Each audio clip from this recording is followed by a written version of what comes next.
Hi friends, welcome to my channel. అందరూ బాగున్నారా? మేము కూడా చాలా బాగున్నాము. ఈరోజు అయితే మనం బాల అమృత పిండితో కేక్ చేస్తున్నాను. అది ఎలా చేస్తున్నానో మీకు చూపిస్తాను, చూడండి. అలాగే మొదటిసారిగా మా ఛానల్ చూస్తున్న వాళ్ళు సబ్స్క్రైబ్ చేసుకోండి, లైక్ చేయండి, కామెంట్ చూడండి. ఫ్రెండ్స్, ఇదే బాలామృతం. దీంతో ఇప్పుడు మనం కేక్ ఎలా తయారు చేయాలో చెప్తాను మీకు. మనకి ఈ కేక్ తయారు చేసేదానికి కావాల్సిన పదార్థాలు: పిండి అయితే తీసుకున్నాను, 2 కోడిగుడ్లు, కొంచెం యాలక్కాయలు తీసుకున్నాను, 4, చక్కెర, అంటే దీంట్లో కొంచెం చక్కెర ఉంటుంది, ఇంకా స్వీట్గా ఉండాలని నేనైతే కొంచెం చక్కెర తీసుకున్నాను. ఈ పిండి అయితే కొంచెం గరుగ్గా ఉంటుంది, మనకి కేక్కి మెత్తగా ఉండాలి, అందుకని నేను మిక్సీ పట్టుకుంటున్నాను పిండిని.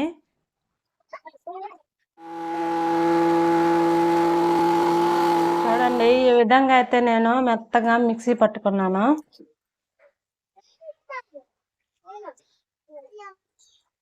పిండిని మిక్సీ చేసేటప్పుడు దీంట్లోనే యాలక్కాయలు, చక్కెర అన్నీ వేసి మిక్సీ పట్టేసుకున్నాను.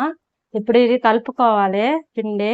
కొంచెం ఆయిల్ కూడా వేస్తున్నాను, పిండికైతే బాగా పట్టించాలి దీన్ని. ఈ విధంగా అయితే నూనె, ఆయిల్ వేసి కలిపేసుకున్నాను. గుడ్లని ఇలాగా ముందుగానే మనం షేక్ చేసి పెట్టుకోవాలి.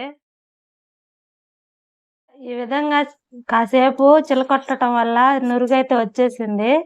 ఇప్పుడు ఈ గుడ్డుని మనం దీంట్లో వేస్తున్నాను పిండిలో. ఇది కూడా ఇలాగా కలుపుకోవాలి.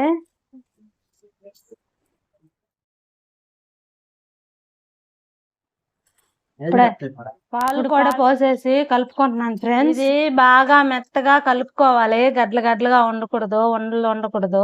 అలాగే కొంచెం వంట సోడా కూడా వేసుకోవాలి. ఇది కూడా బాగా కలుపుకోవాలి. చూడండి ఫ్రెండ్స్, మనమైతే కేక్ కి బాగా అన్ని రెడీ చేసి పెట్టేశాను. ఇలా ఉండలు లేకుండా పిండి అయితే కలిపి పెట్టేసుకున్నాను.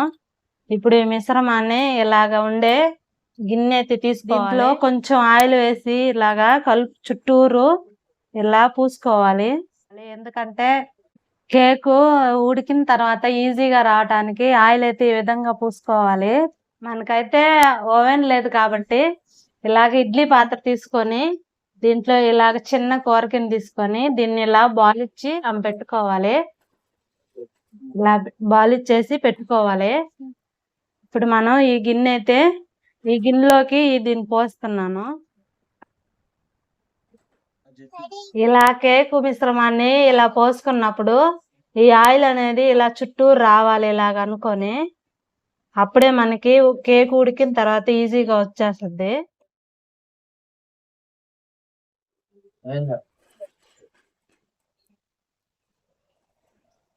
ఇప్పుడైతే మనం స్టవ్ వెలిగించుకొని సిమ్లో అయితే పెట్టుకున్నాను. ఎందుకంటే మనకైతే ఓవెన్ లేదు కదా, అందుకని మనం సిమ్లోనే పెట్టి ఉడికించుకోవాలి కేక్ని. అలాగే ఇడ్లీ పాత్రలో నీళ్ళు కూడా వేసుకోలేదు నేను. చూడండి, ఆ వేడికైతే కేక్ అనేది మనకి రెడీ అయిపోద్ది. ఇప్పుడైతే మనం మూత పెట్టుకొని ఒక అరగంట సేపు ఉడికించుకుందాము. మనం అరగంట సేపు తర్వాత మూత తీసి చూద్దాము కేక్ అయితే ఎలా రెడీ అయిందో మీకు చూపిస్తాను ఫ్రెండ్స్. కాసేపు అయితే ఉడకనిద్దాం. మనమైతే అరగంట సేపు అయితే ఉడికించుకోవాలనుకున్నాం, కానీ గంట సేపు అయింది ఫ్రెండ్స్. కేక్ ఎలా ఉడికిందో చూపిస్తారా అండి మీకు?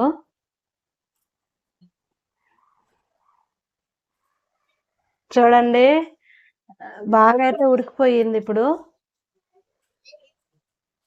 సాఫ్ట్ కూడా బాగా వచ్చేస్తుంది. ఇప్పుడు మనం తీసి దీన్ని గిన్నెలోకి తీసుకుందాం. చూడండి ఫ్రెండ్స్, కేక్ అయితే తీసేసి గిన్నెలో పెట్టుకున్నాము.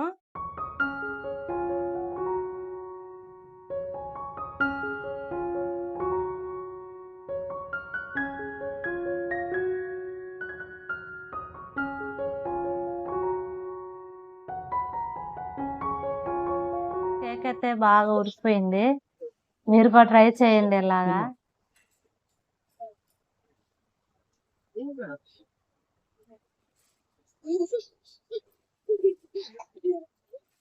టేస్ట్ అయితే సూపర్గా ఉంది ఫ్రెండ్స్. మీరు కూడా ఇలాగే కేక్ అయితే ట్రై చేయండి. పాలు అన్ని టేస్ట్ బాగా తెలుస్తున్నాయి. మీరు కూడా ఇలా ట్రై చేసి ఎలా వచ్చిందో మీరు కూడా కామెంట్ చేయండి ఫ్రెండ్స్. అలాగే మొదటిసారిగా మన ఛానల్ చూస్తున్న వాళ్ళు లైక్ చేయండి, కామెంట్ చేయండి, సబ్స్క్రైబ్ చేసుకోండి. సరే ఫ్రెండ్స్, బాయ్.